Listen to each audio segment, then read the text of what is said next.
ప్రభువైన యేసుక్రీస్తు నామములో మీ అందరికీ శుభావందనాలు తెలియజేస్తున్నాను. దేవుని బిడ్డలారా, ఈరోజు ఒక వాక్యం ధ్యానం చేద్దాం. తుయతీరా పట్టణస్తురాలు ఒక స్త్రీ కనపడుతూ ఉంటుంది.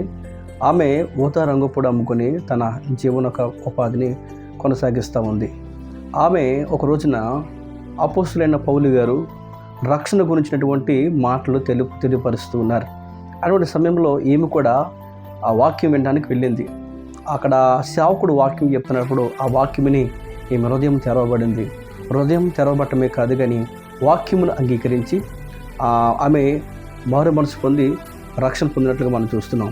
అంతే మాత్రమే కాదు కానీ తన కుటుంబాన్ని కూడా రక్షించుకుంది.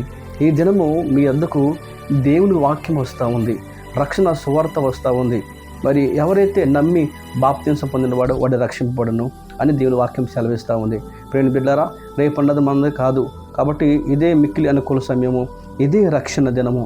ఇంకా మారు మనసు పొందలేదా, రక్షణ పొందలేదా పిల్లరా, ఇదే మిక్కిలి అనుకూల సమయం అని ప్రభు చెప్తున్నాడు.